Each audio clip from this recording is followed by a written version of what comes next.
All right, recording is rolling. Welcome to Thursday, December 2nd. I do have a new quiz for you guys today. This is the last quiz of the semester. It's clipped to the front of your desk. It looks like this. You guys get this one? All right, so let's have this due a week and a half from now on, not this upcoming Monday, but Monday the 13th. So you guys got plenty of time to do this. Okay. Actually, at this point, you probably should be able to do all these, but of course, we're still going to go through some textbook problems, which some of these problems are based on. You guys get some more time to review these. All right, so just a checklist of upcoming things that are due. The next thing that's due in a few days Monday is AP Classroom Unit 7. I did notice some of you guys have done this already, so if you haven't, just the next few days, because I want to go over this with you guys again next week. Okay. We're in the middle of the textbook homework, and today I'm going to do as many problems as I can with you guys. So that's due not tomorrow Friday, but the Friday from now, like a whole week from now. So yeah, like plenty of time to get that in. If you ever want to turn in anything early, always feel free to. This new quiz that you guys just picked up from the front of your desk, it's due, of course, a week and a half from now Monday. I think I threw this link on the screen last couple of days, but you guys know Cooper Basketball and Capstones. He's doing a survey that needs help students answering this. Also, the survey does close on Friday, so if you did want to help him out and you were just before Friday, would help him out. All right, so let's look at the start question with say you had this beam and it's balanced on this pivot point, and you're trying to figure out what is this mass, and you know these other three numbers that I printed. So you know this mass, this is a known quantity, and you know these distances. So maybe this like a meter stick or something, and it's set up and it's just barely balanced on this point.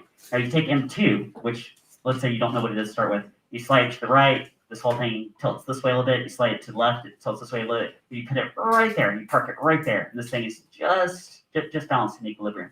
Okay? Hey, this is a torque question, isn't it? A lot like your guys' lab yesterday. Tell you guys what, I feel like every single year I redesign that torque lab, and I don't know why, but I can never get exactly like I'm trying to get, because I think this could be a pretty fundamental basic concept, but in retrospect, I think that lab yesterday may have been possibly like more complex than I meant it to be. But of course, anything that I give you, any lab I give you, I want you to get something out of it. But I think this is a more fundamental question that if yesterday the concepts didn't quite click, hopefully it does just from this, right? So does anybody see what the answer to M2 is? What is M2? Who knows?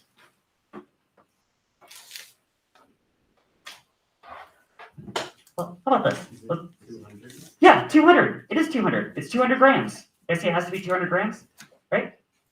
So from the point of view of this pivot point, let's treat this pivot as the pivot point that you could sum the torque about. This would be a torque question, right? I see the meter stick is already balanced at the center mass, so you can just ignore the meter stick because the meter stick isn't adding torque either way. Okay, so that's kind of. In fact, if yesterday you guys happened to put one of those pivot points at the center mass of the meter stick, then it could have simplified the lab. Maybe I should have told you guys to do that. Maybe I'll do that in the future. Okay. But relative to this pivot point, you guys see, well, I need to write a formula. R cross F for torque. Torque is equal to R cross F. Okay. Do you guys see at 10 centimeters is 100 grams? No, multiplied by gravity, that would give it a weight, but right. So mg would be weight. Right. So we've got some RF trying to go counterclockwise. Right.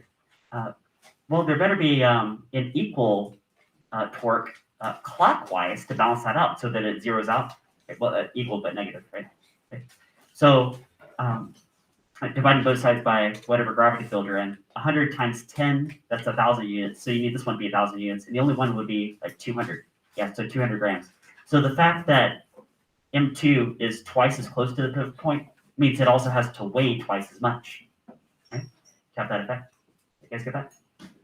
Yeah, so 200 grams is the answer. 200 grams. You guys get that? All right. Before I charge into those book problems, let me do a little side quest here. I got a, oops, Sorry, I'm trying to switch my screen. Okay. Oh, one more thing I want to mention is I still don't have access to my gradebook yet. I know you guys have been doing some labs. I haven't been able to put this in because I can't access my gradebook. I'm talking to the techs behind the scenes. They're working on stuff. So yeah, working on that. Okay. So yeah, this comment says, playing a record, let me show you something interesting. Compare a point on the label with a point on the record's outer edge. They're talking about those old records like from many decades ago. Okay? They make the same circle in the same amount of time, right? Okay, so now same circle in the same amount of time. He's hinting at a certain kind of speed. What kind of speed is he talking about? Angular or linear? Angular, yeah, because like turns per time, the same turns, the same amount of time. Could that be like revolutions per minute or radians per second? Okay, so next frame. But the point on the record's edge has to make a bigger circle in the same time, so it goes faster. Now, when he says faster, he's talking about what kind of speed, angular or linear? Linear, and this is the speed between the needle and the surface, right? So the 2 points on the disk move at 2 speeds, even though they have the same revolutions per minute. So they have different speeds, even though they have the same speed. But he's talking about 2 different concepts, right? They have 2 different linear speeds, even though they have the same angular speed. So we flip back over to the screen and show you what I marked up for last class, right?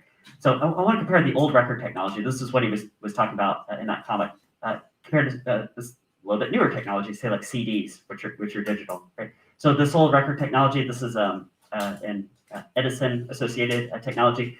So what they did back in the day is they spin this disc. These were originally made of wax. They have a needle. You speak it to a microphone, it vibrates the needle down, creates like a groove pattern, right? And then once the wax solidifies, you attach a needle to it, attach that to a speaker, and then run the record back, and the needle bounces down, vibrates, and that's how you get the sound back. Right? So that was the original concept. Right now, this is all analog. But what they did, probably the most straightforward thing to do, is just to rotate it at a constant revolutions per minute, constant radians per second, a constant angular velocity. Right? But the consequence of that is that let's say just like 1 revolution per second, just to simplify this a lot. Right? That's not the actual speed, but that in that 1 second, you guys see that huge distance that the outside needle would move versus after some time, so like as time takes along, this needle moves closer to the center. Right? So by the time it gets to like the last track, the last second of the last track, it only goes a very short distance in the same amount of time. So there's a very large linear velocity out here between the needle and the surface, and a very small linear velocity here, even though it's the same angular velocity everywhere. Right? Now, when engineers were developing the digital version of this, like CDs, they were thinking about that, thinking, well, you know what? The information density is actually different on a classic record, and we can actually pack information more tightly by doing like the opposite. Right? So the information density would be like all spread out on the outside, but but very packed towards the inside. But a CD, we got like bit, and it on the outside like bit. And if it's the same information per bit, then you can pack the information uniformly, right? And then here's a laser. Now CDs also read outside to inside, so that's another difference, right? But the speed between the laser reading it and the disc turning, right? Well, that would be constant because the bits are like spaced equally, side by side. Right? But to do that, you have to do something really tricky, which is that as this laser moves towards the outside, the CD actually has to slow down. It has to slow down its angular velocity. It goes slower, right? So that you get like the same like data per time.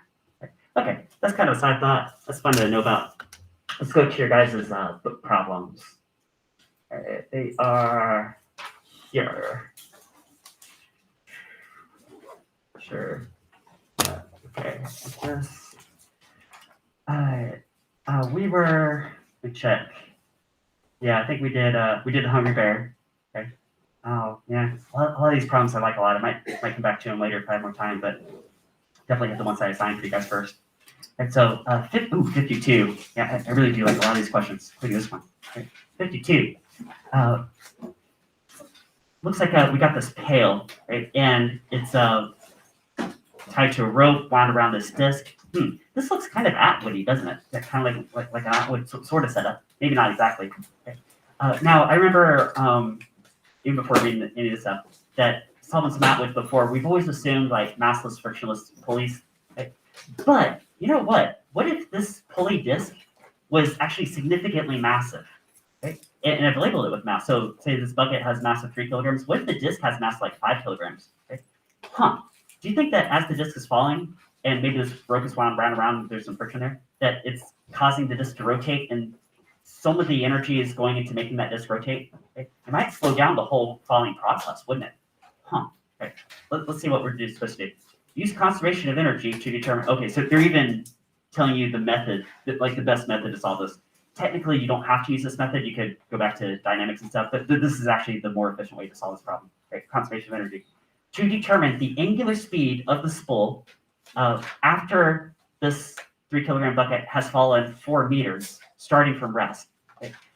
Tell you what, too, even if they never said use conservation of energy, the fact that they told you a height change is a hint that that would be the case, right? Because the bucket's changing its potential energy. See, versus if they said something like, it's been falling for 4 seconds, then that might be more of a hint towards you might want to use like a dynamics kind of method, although you could still do this anyway. But yeah, the fact that it fell 4 meters, they're almost telling you the change of potential energy of this bucket, right? The light string, just meaning the string itself is massless, right? Attached to the bucket is wrapped around the spool and does not slip as it unwinds. Right? So there's static friction, which will induce a rotation. Right? Right. So how are we going to figure out the angular velocity of the spool? How fast is the spool spinning after the bucket has fallen that particular distance? Right. Well, it does say conservation of energy. So let's do that, conservation of energy setup. So sum of energy initial equals sum of energy final. I mean, that's the setup. We always start off with conservation of energy, right? And then we just have to identify the energy bits. Okay? So if this started at rest and the bucket has a distance to fall, then what kind of energy is associated with the system? Potential energy, yeah. So that's mgh, where this m refers to the m of the bucket, right? M of the bucket. Maybe we should put sub b for bucket, maybe like sub b for disk or something, right? Okay. That's it. That's the supply of energy. Right? They don't say equals to. Now, after that disk has fallen some distance, where did the energy go? And I'm thinking of 2 terms you have to have. What and what? What's one of them?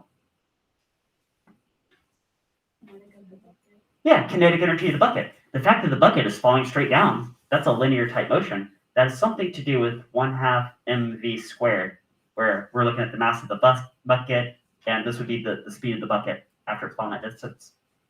Right? But plus, some of the energy also would have been going into making this disk rotate.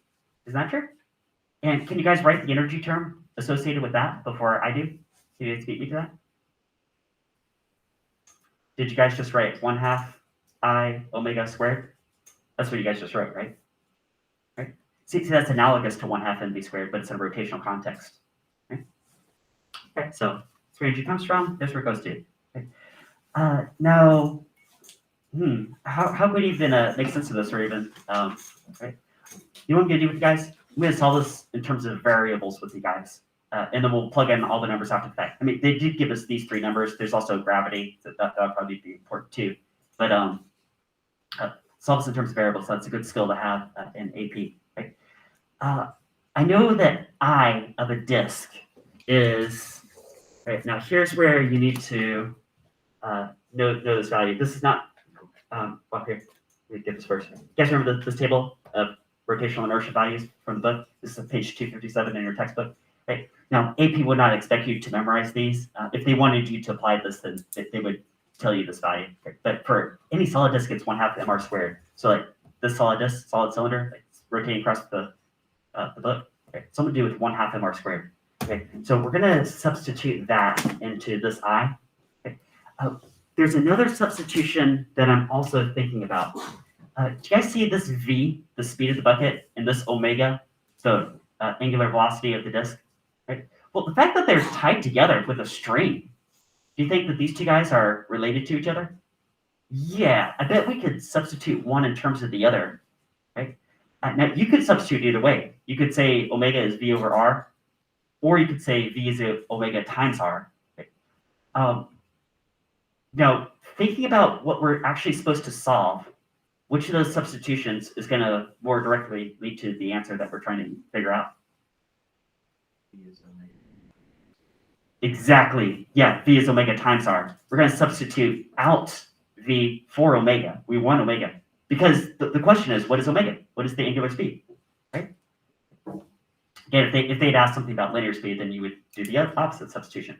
But I'm going to take this right here and substitute omega times r. Okay?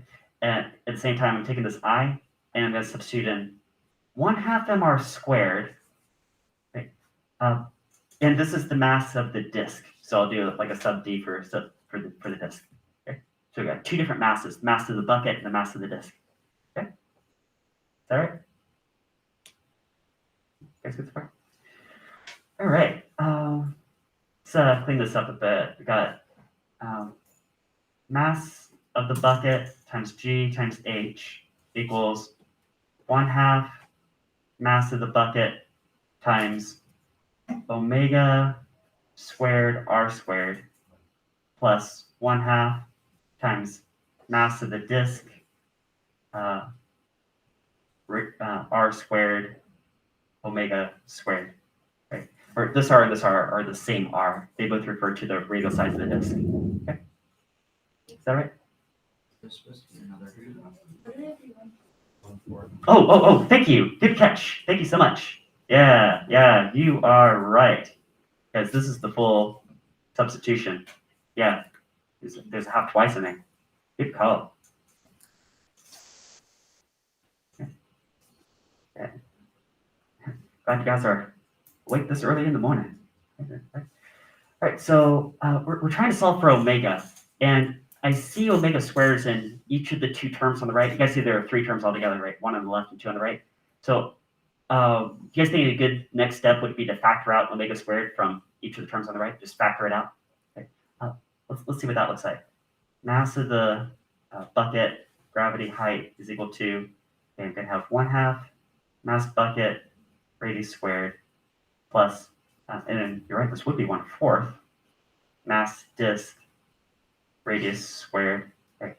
And then factor out omega squared from all of that. Right. I believe that pen is out of ink. Okay.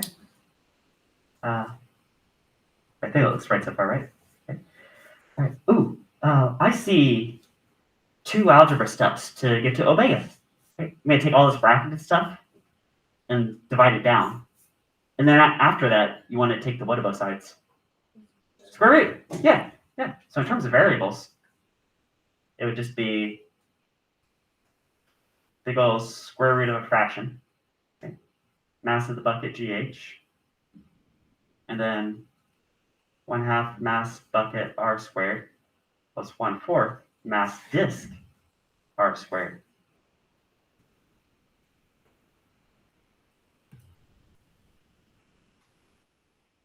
Okay, let me check.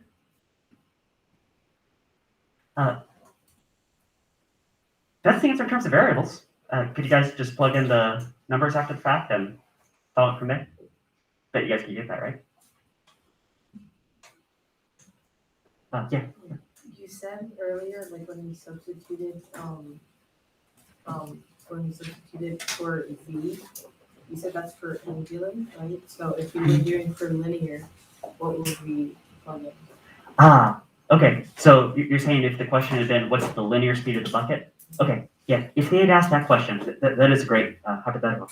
If they had asked for the linear speed of the bucket instead, then instead of making this substitution, you would have gone to this omega and plugged in v times r, right?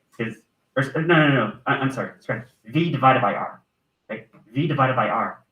And then after that, it'd be a really similar process.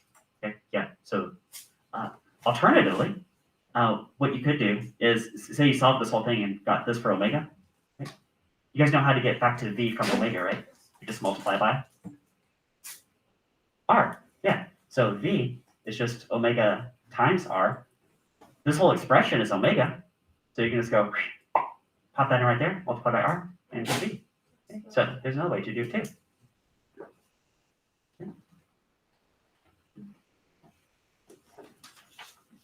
Right, next one. Oh, number 63. This is a good one too. I got a puck, and this figure has this given mass. It's some distance from the center, right? And it's moving with a linear speed of so many centimeters per second. Notice they told you the linear speed of v. Okay, you got to keep track of what kind of speeds they're giving you, right? Linear or angular. In this case, it's linear. The string is pulled downward so many centimeters. Okay, it is a frictionless table, so that's nice. Okay? Determine the work done on the puck. Right? Hey, would it take some work to do that?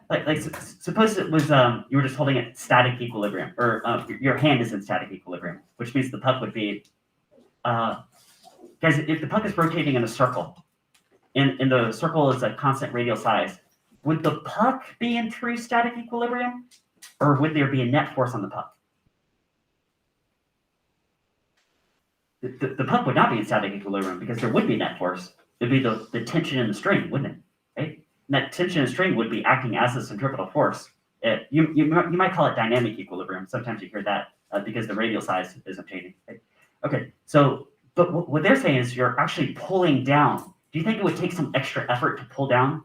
Hey, maybe kind of like you're putting some energy into that system to do that. Maybe kind of like you're doing some work on the system, right? And that's the question: is how much work to do that? Okay? So this puck is going to move towards the center. This is going to be sort of like a two-part question. Right? So as you're doing some work to do this, you know what this reminds me of too? Remember Paul Hewitt had those two weights and he was on the turntable, went to a slow spin, he pulled the weights in and he would spin faster. Right? But to do that, angular velocity, angular momentum was conserved. That was the principle he was trying to show, conservation of angular momentum, which is how we're going to start this problem. But to do that, he did also have to apply some work to pull those weights in. He had to apply some effort to do that. Right? Okay, so I'm thinking, two things we have to keep track of.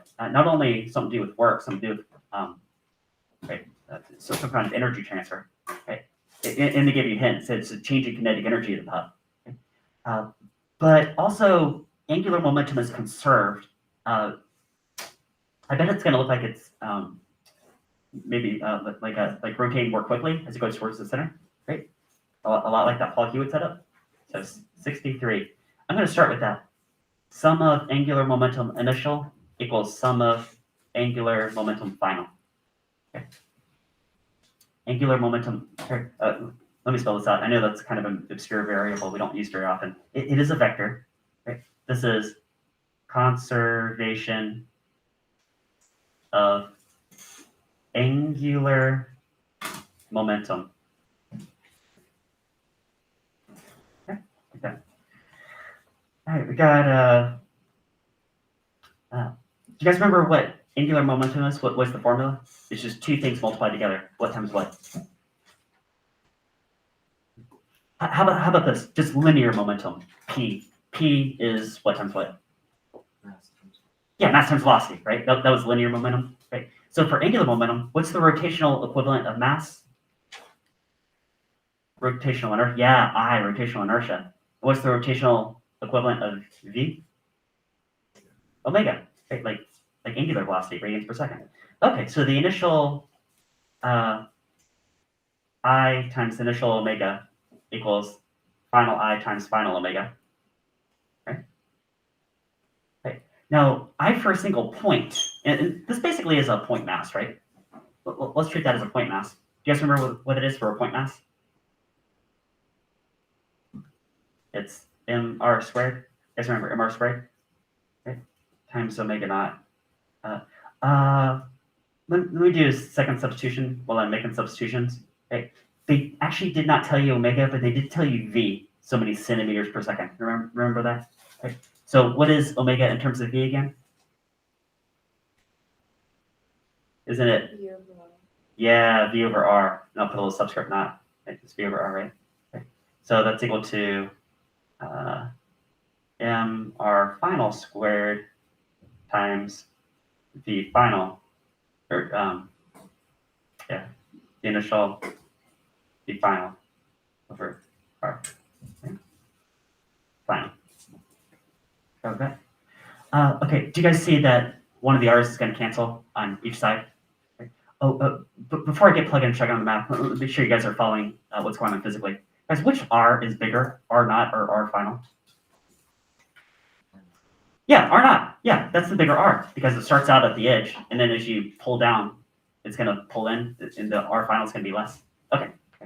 So doesn't this simplify to M V R?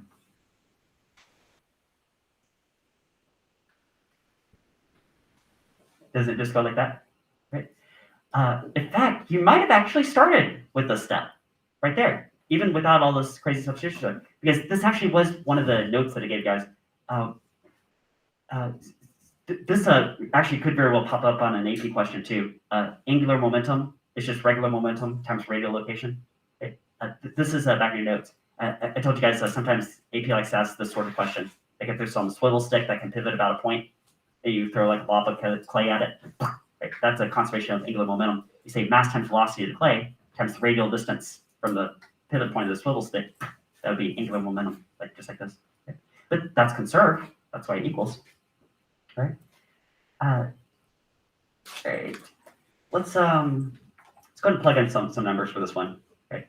So they told you the mass of the puck. They told you the initial distance from the center, which is R naught. They told you V naught, and they told you R final.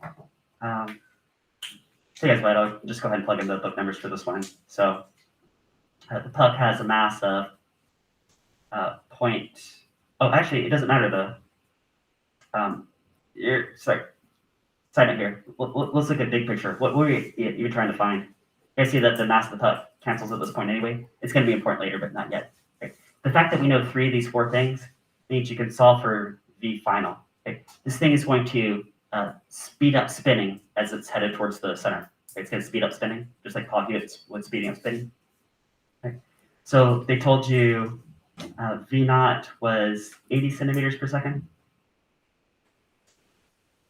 R naught was 40 centimeters. And the final, R final was 15 centimeters. What's the guy? Okay. Do you guys think you could just divide over 15 centimeters and get V final? V final is, what is 80 times 40 divided by 15. I'm looking at,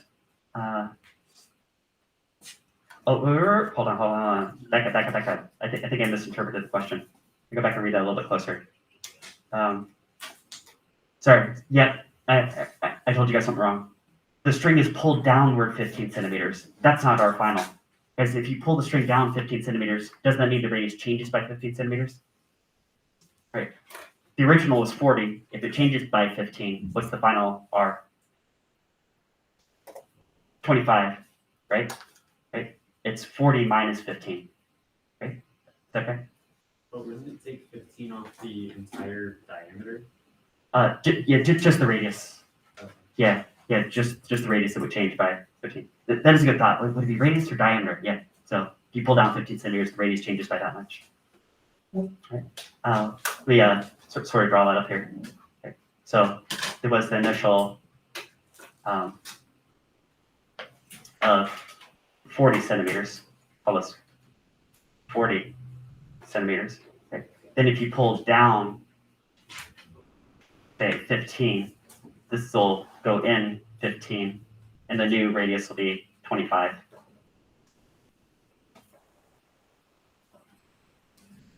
Okay. All right. So do this. Okay.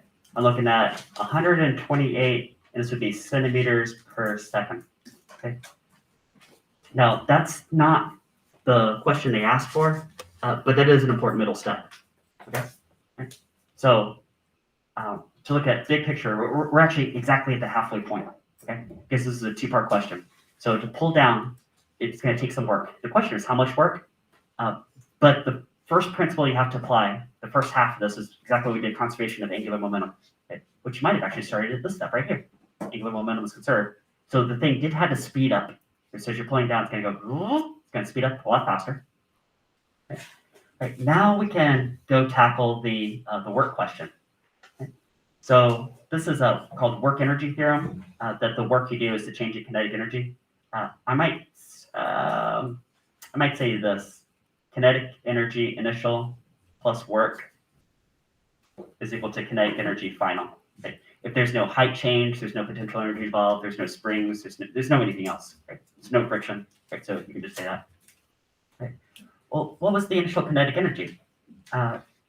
They did give us linear values, so we could use those.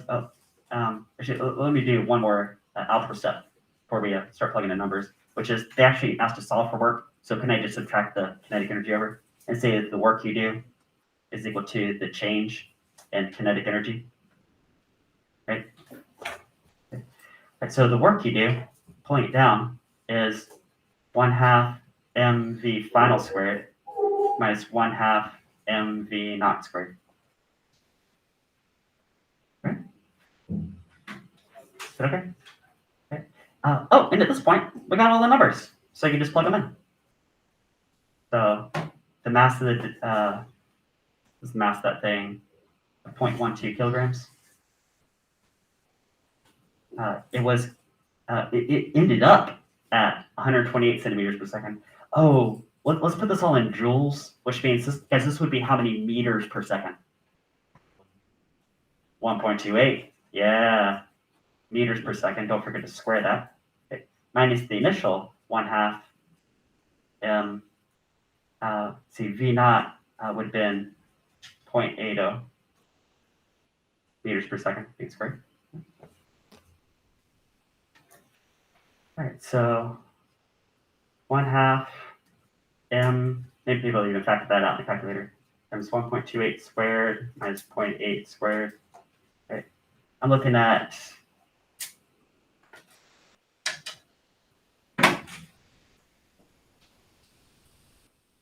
this many joules. Okay. If you're allowed 3 sig figs, then I could write that much. If you're only allowed 2 sig figs, then you could call it 0.060 joules. Okay. That is a tiny, tiny number of joules. So maybe a better way to call it would be how many millijoules is that equal to? How many millijoules?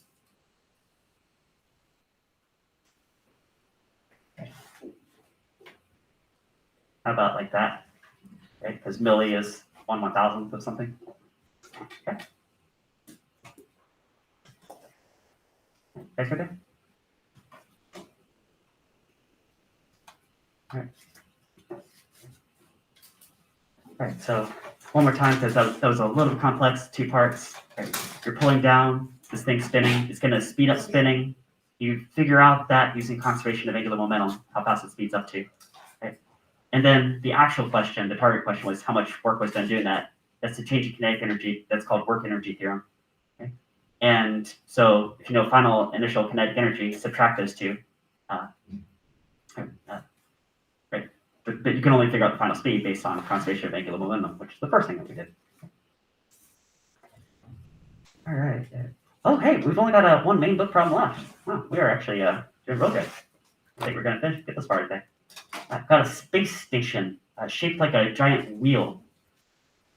Has radius of so many meters, it says 100 meters, and a moment of inertia of, 5 times 10 to the 8 kilogram meter squared. Hey, kilogram meter squared. Right? And then, okay, so it's a big number. It's a big old station. Okay? A crew of 150 live on the rim, and the station is rotating so that the crew experiences an acceleration of 1g. So maybe like 10 meters per second squared. When 100 of those 150 people move to the center of the station for a union meeting, the angular speed changes. Hey, just like Paul Hewitt pulling those weights in and speeding up spinning. I mean, it would speed up, right? So you got a bunch of people out here on the rim. Most of them go to the inside room for, say, a conference, right? isn't this thing going to speed up spinning? Speed up faster? What apparent acceleration is experienced by the managers remaining on the rim? Ooh, isn't that true? Like if you were left out on the outside, the fact that it's spinning faster, you would actually feel heavier. That's an interesting dynamic. Right? What would you feel like if you were right near the inside axle, this inside rim? You think you'd feel weightless? Yeah, you'd just be weightless floating around. So we got 100 people just weightless floating around here. Right? They left a few friends on the outside, and these few friends are feeling pretty heavy, right? Pretty heavy because this thing's spinning pretty fast at this point. Okay? Assume the average mass of a crew member is 65 kilograms. Okay, so we're going to treat these all as point masses, 65 kilograms. Another sort of simplification we'll make is that we'll say that the people that move to the conference room move pretty much on the axis of rotation. Okay. Yeah, if you're like climbing a ladder to the middle, you actually feel less and less weight as you went up, and then feel pretty weightless up at the center. Okay. All right, so this is going to be another multi-part problem, kind of like the one we just did, where if you want artificial gravity, that's something to do with omega squared times r. Right?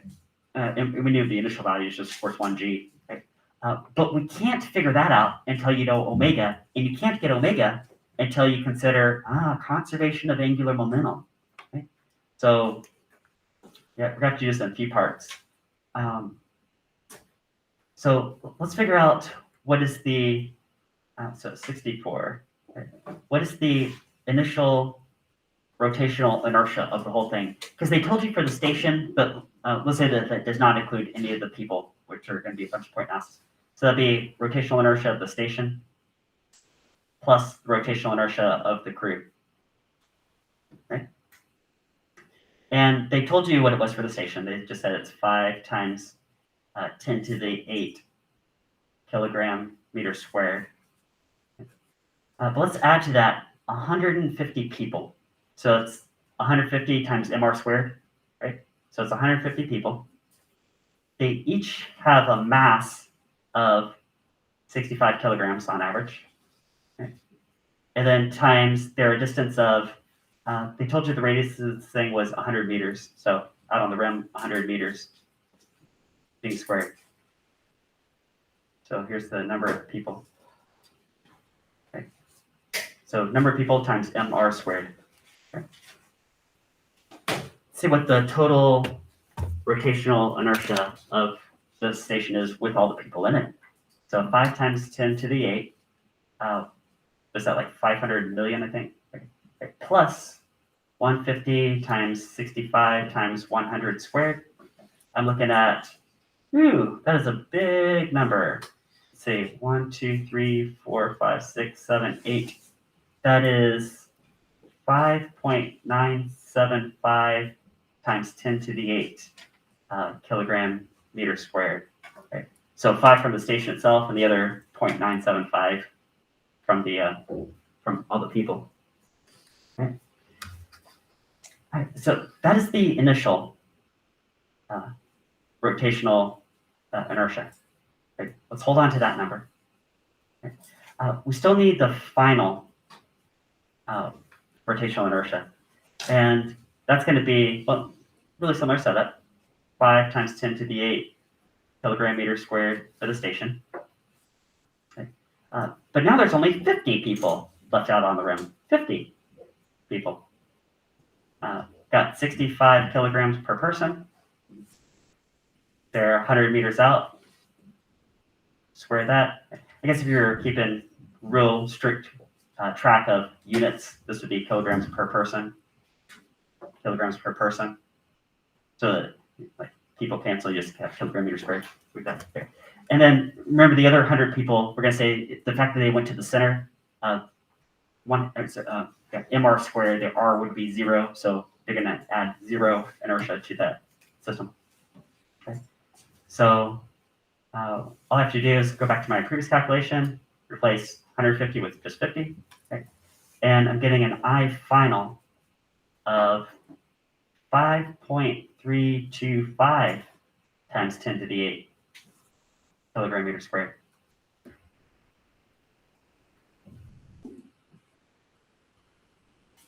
Okay.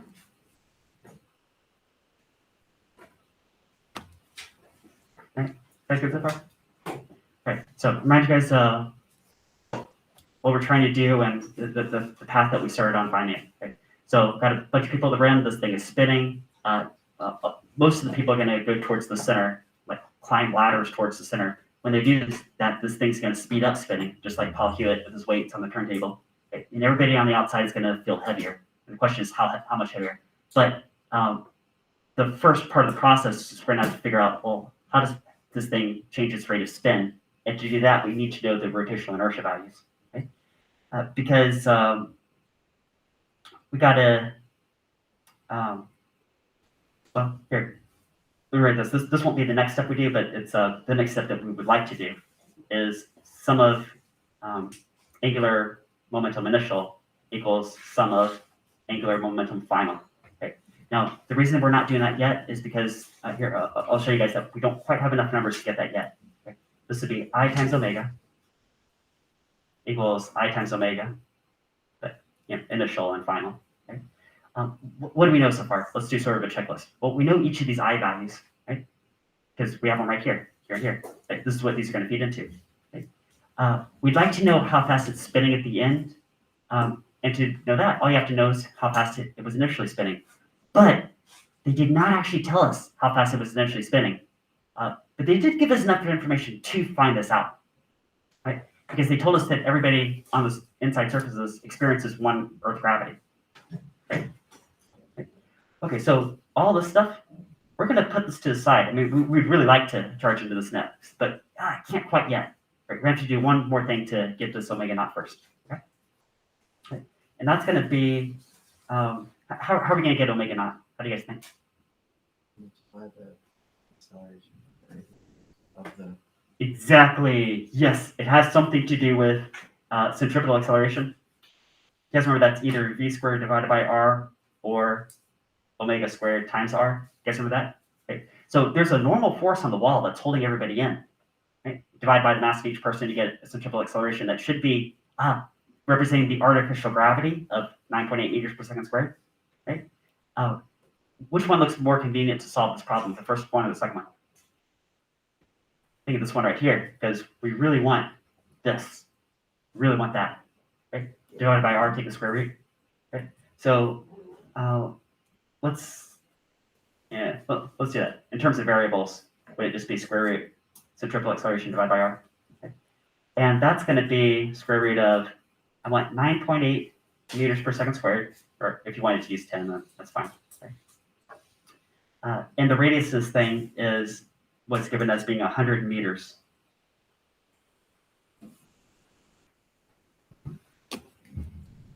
So square root of, I'm looking at 0.313 radians per second. That's your omega naught. That's how fast it was spinning to start with. Again, not the final answer, but a really critically important middle step. Okay, now this is coming together a lot better. Now we actually can go back to conservation of angular momentum and set this up and solve this. So I naught omega naught equals I final omega final. Right? Right. So tell you what I do is we know the two I values are like in the millions of kilogram meter squared. Okay. Get to the 10 to the 8 is just going to cancel out on both sides. Right? So I can just copy this first part. In the order of magnitude is going to cancel. So 5.975. So I'll write 10 to the 8, but it's going to cancel anyway. Okay. Times omega naught of this number, radians per second, is equal to omega final, or sorry, rotational inertia final of 5.325 times 10 to the 8 kilogram meter squared times omega final. Right. And once we get omega final, we're going to be really close to solving this thing. So 10 to the 8 cancels. Okay. Divide both sides by this. That is 5.975 over 5.325 times 0.313. Okay. I'm getting omega final is equal to 0.351 radians per second. Okay. Right. And now we're within a stone's throw of finishing this whole thing. Right. It's all going to come together. Because all I have to do is go back to this setup right here. This one right here. Right? And say, okay, the final centripetal acceleration, which is the artificial gravity, omega, it's still omega squared r, but now it's omega final squared. And that's where 0.351 radians per second goes here. Square that. Radius of 100 meters. Okay. And let's see, 0.351 squared times 100. Okay. All right, now before I hit enter, apply some critical thinking. Okay. The number on my screen, should it be greater than or less than 9.8? Yes, I hear you all saying greater, which is awesome. That means you guys are awake, you guys followed it. Has to be greater because it's spinning faster. 12.3. 12.3 meters per second squared. Yeah. See what that is compared to 9.8. That is 1.26 Gs. Yeah, so everybody's weight just went up by about 26%. Oh yeah, just finished, just in time. You guys got any questions? All right, so tomorrow we'll do a center of gravity activity.